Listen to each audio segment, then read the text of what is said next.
કારણ કે રમેશભાઈ થોડાક દિવસોથી ચર્ચા ગુજરાતમાં ચાલુ થઈ છે કે આમ આદમી પાર્ટી તૂટી રહી છે, અમુક લોકોએ આમ આદમી પાર્ટીનો સાથ છોડ્યો તો ગુજરાતમાં ચર્ચાઓએ વેગ પકડ્યો છે ન્યૂઝની અંદર કે આમ આદમી પાર્ટી તૂટી રહી છે, આમ આદમી પાર્ટીમાંથી અમુક લોકો છોડી રહ્યા છે। આજે જુનાગઢની અંદર રમેશભાઈ ગજેરાએ ભાજપમાંથી આમ આદમી પાર્ટીનો ખેસ પહેરીને આખા ગુજરાતને સંદેશ આપ્યો છે કે આમ આદમી પાર્ટી તૂટી નથી રહી, તૈયાર થઈ રહી છે, મજબૂત બની રહી છે, તૂટી નથી રહી। ભાજપ વાળા એક રાજીનામું અપાવી ગયા તો સામે ભાજપમાંથી રમેશભાઈ ગજેરા આવીને જગ્યા પૂરી દીધી। એક જ રાશિ, રાશિમાં ફેરફાર નહીં, એક જ રાશિ।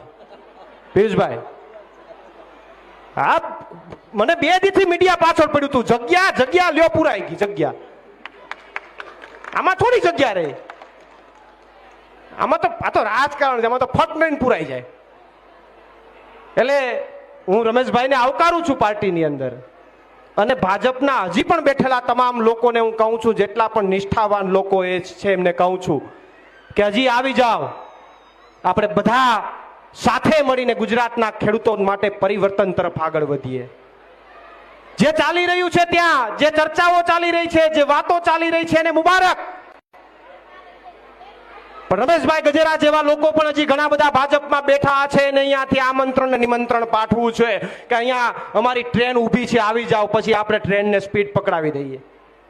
મને મીડિયા વાળા પૂછતા હતા કે હવે શું થાય, હવે શું થાય, મેં એને એવું કીધું રમેશભાઈ કે બસ ઉપડી હોય, ટ્રેન ઉપડી હોય તો થોડીક સ્પીડ પકડે તો ઘણા લોકોને ચક્કર આવે, તો એ એમ કહે કે અમારે ઉતરી જવું છે, તો હવે વર્ષોથી આપણા ભેગા હોય તો કઈ એમને તો ન કહેવાય કે ચાલુ ટ્રેને ઉતરી જાઓ, આપણે બસ ટ્રેન રોકવી પડે, ભાઈ ઉતરી જાઓ, કાંઈ વાંધો નહીં।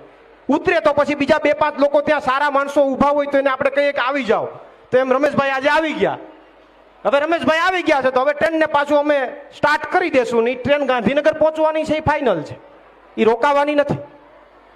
કોઈને ઉતરવું હશે તો ઘડીક રોકીને ઉતારી દેવું, બીજા 5 સારા માણસોને ચડાવી દેવું, બાકી ટ્રેન પહોંચવાની છે ગાંધીનગર, એ ફાઇનલ વાત।